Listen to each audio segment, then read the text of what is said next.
রোহিঙ্গা সংকটের সুরাহা করতে হবে মিয়ানমারকেই, বললেন আইনমন্ত্রী। তাদের মানবাধিকার রক্ষার জন্য মিয়ানমার সরকারকে আলটিমেটলি পদক্ষেপ নিতে হবে। মানবিক সহায়তা নয়, প্রত্যাবাসনই একমাত্র সমাধান। Let us work together to create the conditions for the Rohingya to return home safely, voluntarily, with dignity and with hope. British অর্থায়নে কাটছাঁট। বাংলাদেশে 2 বছর আগেই বন্ধ হচ্ছে বড় জলবায়ু প্রকল্প। বিভিন্ন উদ্যোগ ও ক্ষতির মুখে পড়ার আশঙ্কা। এবং ওড়িশা উপকূলে বাংলাদেশি সহ 24 নাবিক নিয়ে ডুবে গেছে কার্গো জাহাজ। উদ্ধার 2, এখনও নিখোঁজ 22 জন। স্বাগত প্রবাসী সংবাদে, সঙ্গে আছি আমি আসিফ সামাদ। দেখছিলেন বিআরবি কেবল সংবাদ শিরোনাম। রোহিঙ্গা সংকট মিয়ানমারের অভ্যন্তরীণ বিষয়, তাই এই সমস্যা সমাধানে তাদেরকেই উদ্যোগী হতে হবে বলে মন্তব্য করেছেন আইনমন্ত্রী আসাদুজ্জামান। জাতীয় প্রেস ক্লাবে এক অনুষ্ঠানে তিনি একথা জানান। গুলশানে আরেক অনুষ্ঠানে পররাষ্ট্র প্রতিমন্ত্রী শামা ওবায়দ প্রত্যাবাসন প্রক্রিয়া দ্রুত করতে আন্তর্জাতিক সম্প্রদায়কে এগিয়ে আসার আহ্বান জানান। নির্যাতন ও গণহত্যার মুখে 2017 সালের 25 আগস্টের পর রাখাইন রাজ্য থেকে বাংলাদেশে স্রোতের মতো ঢুকতে শুরু করে রোহিঙ্গারা। বাংলাদেশে আশ্রয় নেওয়ার 9 বছর উপলক্ষে গুলশানে সেমিনারে আয়োজন করে ডিক্যাব ও Oxfam. EU ambassador Michael Miller সহ আগত বক্তারা বলেন, রোহিঙ্গা সংকট সমাধানে অর্থ সহায়তার পাশাপাশি স্থায়ী সমাধান জরুরি। এ সময় রাজনৈতিক অংশীদারিত্বের উপর গুরুত্ব আরোপ করেন বক্তারা। A durable solution ultimately requires conditions in Myanmar that allow Rohingya people to return voluntarily, safely, and with dignity. We as the EU, we are ready to identify what sustainable and safe and dignified return conditions look like. প্রত্যাবাসনের যাচাই প্রক্রিয়ায় বাংলাদেশের রোহিঙ্গা শিবিরে জন্ম নেওয়া শিশুদেরও অন্তর্ভুক্ত করার আহ্বান জানান পররাষ্ট্র প্রতিমন্ত্রী। Let us work together to create the conditions for the Rohingya to return home safely, voluntarily, with dignity and with hope. That is not merely a humanitarian imperative, it is a political responsibility, it is a moral responsibility, and it is a responsibility that the international community must shoulder together. জাতীয় press ক্লাবে এক অনুষ্ঠানে আইনমন্ত্রী বলেন, রোহিঙ্গাদের মানবাধিকার রক্ষায় Myanmar সরকারকেই কার্যকর পদক্ষেপ নিতে হবে। যেটা মিয়ানমারের অভ্যন্তরীণ সমস্যা। রোহিঙ্গারা মিয়ানমারের নাগরিক, মিয়ানমারের জনগোষ্ঠী, মিয়ানমারের মানুষ। তাদের মানবাধিকার রক্ষার জন্য মিয়ানমার সরকারকে আলটিমেটলি পদক্ষেপ নিতে হবে। রোহিঙ্গা সংকট মিয়ানমারের অভ্যন্তরীণ সংকট, তবে বাংলাদেশ সরকার বিষয়টিকে মানবিক দৃষ্টিকোণ থেকে দেখছে। বাংলাদেশ সরকার এটাকে দেখছেন মানবিক দৃষ্টিকোণ থেকে। আরিফুল ইসলাম, নিউজ 24, ঢাকা। মিয়ানমারের সাগাইং অঞ্চলে বৌদ্ধ বিহারে সামরিক বাহিনীর বিমান হামলায় নিহত হয়েছেন অন্তত 14 জন, আহত আরও 20 জন। শুক্রবার মিয়াং টাউনশিপের সোয়েল লে ও গ্রামে এই হামলা হয়। নিহতদের বয়স 50 থেকে 70 বছরের মধ্যে। হামলার পর জান্তা প্রধান মিন অং হ্লাইং সামরিক বাহিনীর বিমান শক্তির প্রশংসা করেছেন।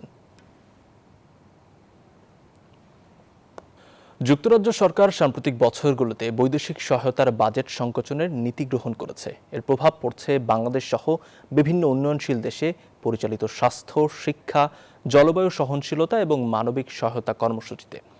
বাংলাদেশে যুক্তরাজ্যের উন্নয়ন ও মানবিক সহায়তা কমে যাওয়ায় ঝুঁকিতে পড়তে পারেন হাজারো সুবিধাভোগী মানুষ।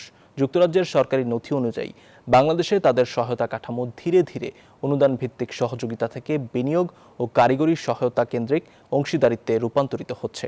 2025-26 অর্থ বছরে বাংলাদেশের জন্য বরাদ্দ সহায়তা 31 মিলিয়ন পাউন্ড থেকে কমিয়ে 29 মিলিয়ন পাউন্ড করা হয়েছে। তবে রোহিঙ্গা সংকট মোকাবেলায় মানবিক সহায়তা অব্যাহত রাখার কথা জানিয়েছে লন্ডন। ভারতের ওড়িশা উপকূলে বাংলাদেশি সহ 24 নাবিক নিয়ে ডুবে গেছে পণ্যবাহী জাহাজ MV ওশান উইনার।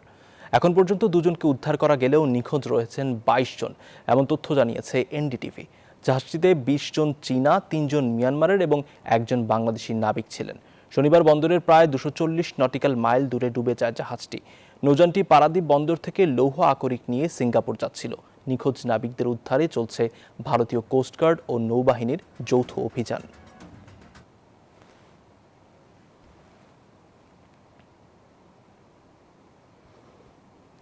চলতি আগস্টের প্রথম ২২ দিনে দেশে ২১৪ কোটি ৮০ লাখ ডলার বা ২.14 বিলিয়ন পাঠিয়েছেন প্রবাসীরা। প্রতি ডলার ১২৩ টাকা ধরে দেশীয় মুদ্রায়, যার পরিমাণ প্রায় ২৬,৪২০ কোটি টাকা। রবিবার বাংলাদেশ ব্যাংকের হালনাগাদ প্রতিবেদনে এ তথ্য জানা গেছে। কেন্দ্রীয় ব্যাংকের হালনাগাদ প্রতিবেদন অনুযায়ী চলতি আগস্টের প্রথম ২২ দিনে দেশে রেমিটেন্স এসেছে ২১৪ কোটি ৮০ লাখ ডলার। এর মধ্যে শুধু ২০ ও ২২ আগস্ট দুদিনেই ১১৭ মিলিয়ন ডলার এসেছে। গণপ্রজাতন্ত্রী বাংলাদেশ সরকারের রাষ্ট্রপতি মির্জা ফখরুল ইসলাম আলমগীরকে অভিনন্দন জানিয়েছেন কাতারের আমির Sheikh Tamim bin Hamad Al Thani. কাতারের আমিরের প্রশাসনিক কার্যালয় আমিরি দিওয়ান থেকে পাঠানো এক বার্তায় রাষ্ট্রপতিকে অভিনন্দন জানান তিনি। কাতারের আমির বাংলাদেশের নতুন রাষ্ট্রপতির দায়িত্ব পালনে সাফল্য কামনা করেছেন। কাতারের আমির বাংলাদেশ ও কাতারের মধ্যকার বন্ধুত্বপূর্ণ সম্পর্ক আরও জোরদার ও সম্প্রসারিত হবে বলেও আশা প্রকাশ করেন।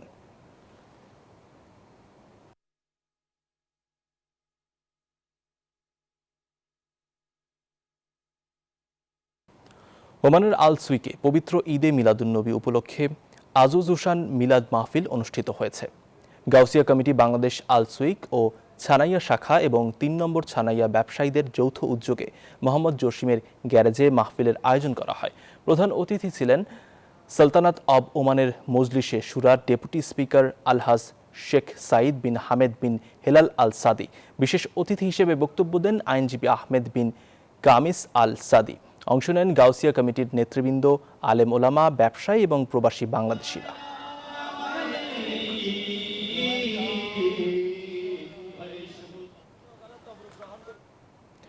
সাবেক প্রধানমন্ত্রী বেগম খালেদা জিয়ার ৮২তম জন্মবার্ষিকী উপলক্ষে সৌদি আরব পশ্চিমাঞ্চল বিএনপির উদ্যোগে দোয়া মাহফিল অনুষ্ঠিত হয়েছে।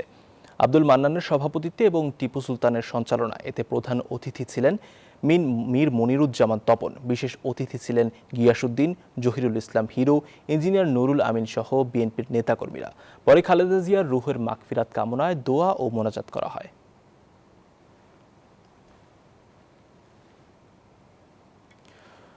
যুক্তরাষ্ট্রের মিশিগানে বড়লেখা সোসাইটি অব মিশিগানের নবগঠিত কার্যকরী কমিটির অভিষেক অনুষ্ঠান অনুষ্ঠিত হয়েছে। ২২ আগস্ট ওয়ারেন শহরের একটি রেস্তোরাঁয় আয়োজিত এই অনুষ্ঠানে সংগঠনের নেতৃবৃন্দ, কমিউনিটির বিশিষ্টজন এবং আমন্ত্রিত অতিথিরা অংশ নেন।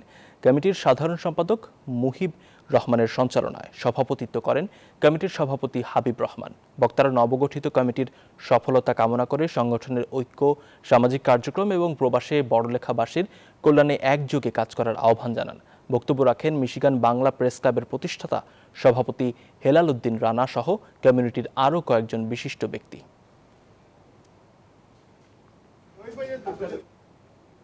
প্রথম বাংলাদেশি এবং বিশ্বের প্রথম মুসলিম নারী হিসেবে ১৮৫টি দেশ ভ্রমণের অনন্য ইতিহাস সৃষ্টি করেছেন নাজমুন নাহার।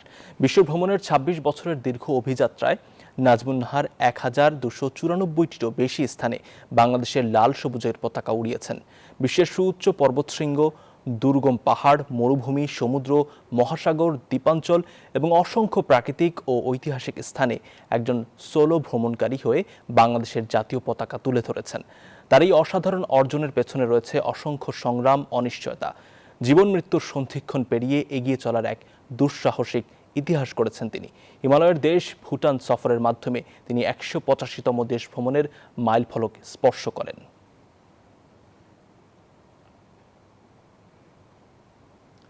প্যারিসে বসবাসরত বাংলাদেশিদের বিনোদন ও পারিবারিক মিলন মেলাকে কেন্দ্র করে অনুষ্ঠিত হতে যাচ্ছে মৌলভীবাজার জেলা উৎসব। অনুষ্ঠানের প্রধান আকর্ষণ বাংলাদেশের জনপ্রিয় কণ্ঠশিল্পী কনক চাপা। সোমবার প্যারিসের জুরেস পার্কে দুপুর থেকে শুরু হবে আয়োজন। মৌলভীবাজারের তরুণ প্রজন্ম ও যুব সমাজের উদ্যোগে আয়োজিত এই উৎসবে ফ্রান্সে বসবাসরত বাংলাদেশের সব জেলার প্রবাসীরা অংশ নেবে। আয়োজকদের প্রত্যাশা, এই উৎসব প্রবাসী বাংলাদেশিদের মধ্যে সম্প্রীতি ও সৌহার্দ্য আরও সুদৃঢ় করবে।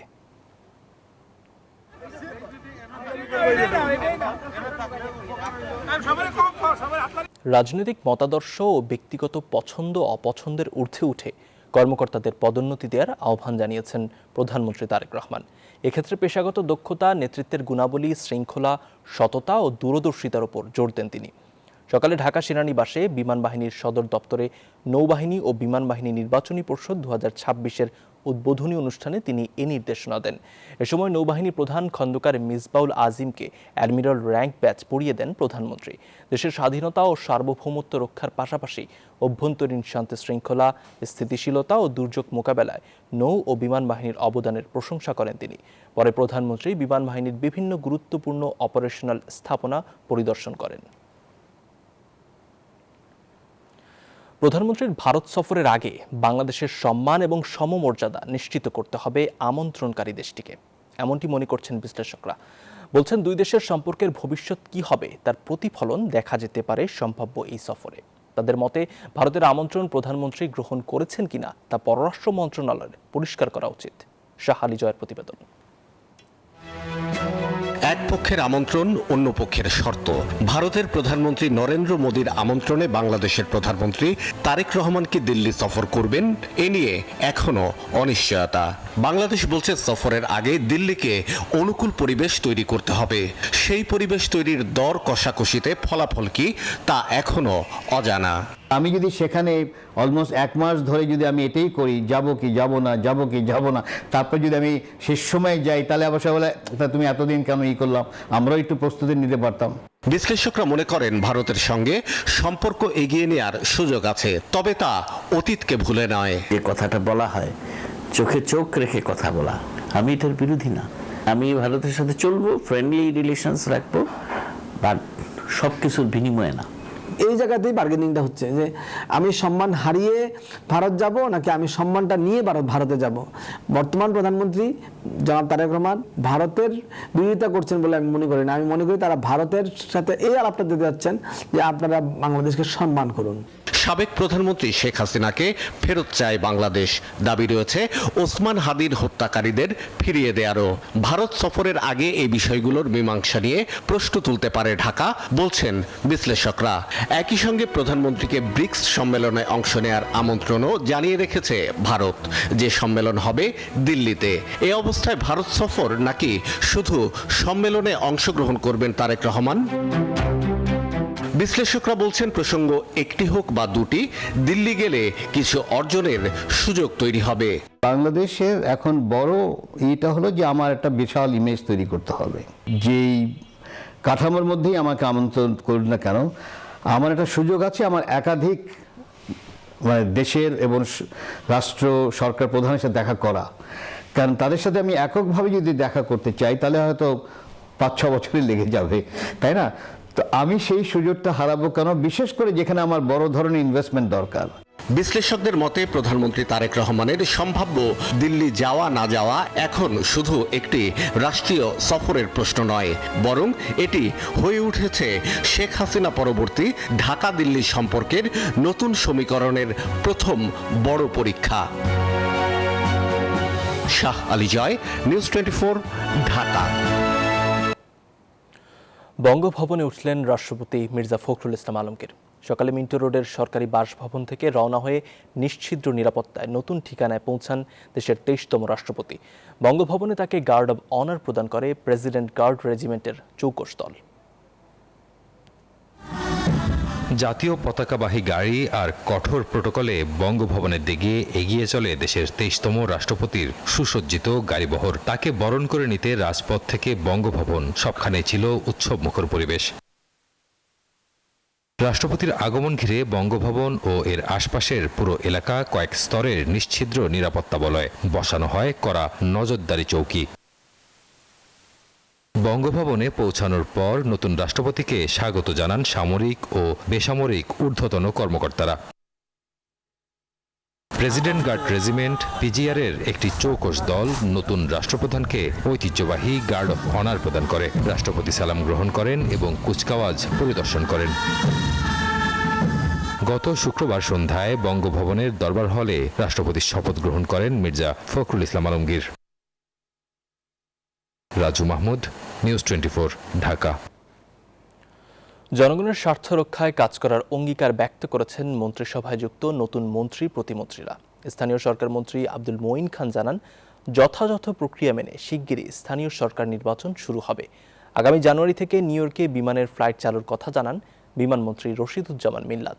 গণতন্ত্রের জন্য গণমাধ্যমের ইতিবাচক ভূমিকার প্রত্যাশার কথা জানিয়েছেন তথ্যমন্ত্রী আন্দালিফ রহমান। সচিবালয়ের প্রথম কর্মদিবসে তারা এসব কথা বলেন।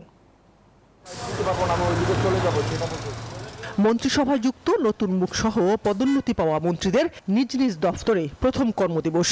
নির্ধারিত সময়ের আগেই অফিসে আসেন নতুন তথ্যমন্ত্রী। জানান গণতন্ত্র আর গণমাধ্যম এক হয়ে কাজ করবে। আমরা দেখেছি যে সংবাদ মাধ্যম বা অন্যান্য মিডিয়া, এটাও মানতে হবে যে ওনারাও গণতন্ত্রের একটা অনেক বড় স্তম্ভ। এই 17 বছর আমাদের লড়াইটা ছিল গণতন্ত্রকে পুনঃপ্রতিষ্ঠা করা। সে আমাদের মাথায় রাখতে হবে যে আমরা অবশ্যই এই মন্ত্রণালয়ের দায়িত্ব রেগুলেট করা, বাট কোনোভাবে যেন আমরা কন্ট্রোলে না যাই। স্থানীয় সরকার মন্ত্রী শুভেচ্ছা বিনিময় করেন মন্ত্রণালয়ের কর্মকর্তাদের সাথে। পরে স্থানীয় সরকার নির্বাচন নিয়ে বিভিন্ন প্রশ্নের জবাব দেন। সাংবিধানিক প্রক্রিয়ায় সেই নিয়ম কানুন অক্ষরে অক্ষরে পালন করে ইনশাআল্লাহ বিএনপি সরকার যথাসময়ে সরকার নির্বাচন 5টা স্তরে নির্বাচন, প্রত্যেকটি স্তরে নির্বাচন হবে এবং সত্যিকার অর্থে জনগণের প্রতিনিধিরা সেই নির্বাচনে নির্বাচিত হবে। এটা প্রতিমন্ত্রী থেকে পদোন্নতি পাওয়া বিমানমন্ত্রী আগামীতে বিমানকে ঢেলে সাজানোর প্রতিশ্রুতি দেন। জানান অক্টোবরে উদ্বোধন হবে কক্সবাজার আন্তর্জাতিক বিমানবন্দর। আমি ডিসেম্বরের মধ্যেই বিমান কিনতে চাই, বিমান লিজ দিতে চাই আগামী বছর থেকে, যাতে আমার বিমান বহরে নতুন বিমান যুক্ত হয়। মধ্যপ্রাচ্যের ফ্লাইট আমরা অনেক বাড়াতে চাই। যত প্লেন লিজ করতে পারবো তত ফ্লাইট বাড়িয়ে দিব। নিউ ইয়র্কের ফ্লাইট জানুয়ারি থেকে হয়ে গেলে জানুয়ারি থেকে করতে পারবো আমরা হয়তো বা। কক্সবাজার ইন্টারন্যাশনাল এয়ারপোর্ট আমরা অক্টোবরের মধ্যে ইনশাআল্লাহ স্টার্ট করব। প্রথম দিনে কর্মকর্তাদের সাথে শুভেচ্ছা বিনিময় করেন পার্বত্য চট্টগ্রাম বিষয়ক মন্ত্রী সাচিং প্রুজেরি এবং ধর্ম প্রতিমন্ত্রী শামীম কায়সার লিংকন। সকল ধর্মের এবং মতের ভেতর থেকে যেমন তারা তাদের স্পেস থেকে কথা বলতে পারে, সেটার ব্যাপারে আমাদের সর্বোচ্চ চেষ্টা এবং সহযোগিতা থাকবে। বাংলাদেশ স্বাধীনতার সার্বভৌমত্বের সামনে রেখে আমাদেরকে 90% জনগোষ্ঠীর উপলব্ধির পাশাপাশি শান্তিপূর্ণভাবে বাস করার জন্য এই ধরনের মানসিকতার জন্য আমাদের থাকে। এদিকে বিমানমন্ত্রী থেকে খাদ্যমন্ত্রীর দায়িত্ব নেওয়া আফরোজা খানম রীতা জনকল্যাণে কাজ করার অঙ্গীকার ব্যক্ত করেন। এখন যে মন্ত্রণালয় এসেছে এটা অনেক গুরুত্বপূর্ণ মন্ত্রণালয়, কারণ খাদ্য মানুষের মৌলিক চাহিদা, মেধা দিয়ে সেটাকে একটা ভালো অবস্থানে নেওয়ার চেষ্টা করব। সারাজি আসমিন, নিউজ 24, ঢাকা। পররাষ্ট্র মন্ত্রণালয়ের কার্যক্রমে গতিশীলতা আনতে নতুন দায়িত্ব বণ্টন করা হয়েছে। হুমায়ুন কবিরকে পররাষ্ট্র প্রতিমন্ত্রী 1 এবং শামা ওবায়দ ইসলামকে পররাষ্ট্র প্রতিমন্ত্রী 2 হিসেবে দায়িত্ব দেওয়া হয়েছে। রবিবার পররাষ্ট্র মন্ত্রণালয়ের জারিকৃত এক পরিপত্রের মাধ্যমে নতুন এই কার্য বণ্টন করা হয়। পরিপত্র অনুযায়ী পররাষ্ট্রমন্ত্রীকে তার কার্য সম্পাদনে সহায়তা করবেন নবনিযুক্ত এই 2 প্রতিমন্ত্রী। প্রতিমন্ত্রী 1 হিসেবে হুমায়ুন কবিরের দায়িত্ব থাকছে দ্বিপাক্ষিক ও বহুপাক্ষিক বিষয়াবলী এবং অনিবাসী বাংলাদেশি সংক্রান্ত কার্যক্রম। অন্যদিকে প্রতিমন্ত্রী 2 হিসেবে শামা ওবায়দ ইসলামের ওপর একাধিক গুরুত্বপূর্ণ বিভাগের দায়িত্ব অর্পণ করা হয়েছে। এর মধ্যে রয়েছে পররাষ্ট্র মন্ত্রণালয় সম্পর্কিত সংসদীয় স্থায়ী কমিটি, মানবাধিকার, গবেষণা এবং উদ্ভাবন, পরিবেশ ও জলবায়ু পরিবর্তন এবং সৃজনশীল অর্থনীতি। পাশাপাশি তিনি এলডিসি উত্তরণ, আইসিটি, সমুদ্র আইন ও সমুদ্র সম্পদ, বিশ্ব স্বাস্থ্য কূটনীতি এবং সাংস্কৃতিক ও ক্রীড়া কূটনীতির বিষয়গুলোতেও পররাষ্ট্রমন্ত্রীকে সহায়তা করবেন।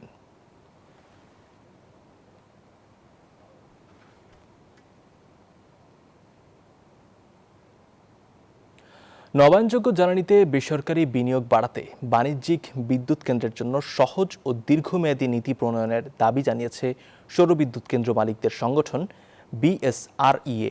ওপেন অ্যাক্সেস ট্যারিফ বা সরাসরি বিদ্যুৎ কেনার মাশুল প্রথম 5 বছর 0.5% নির্ধারণের প্রস্তাব দিয়েছে সংগঠনটি।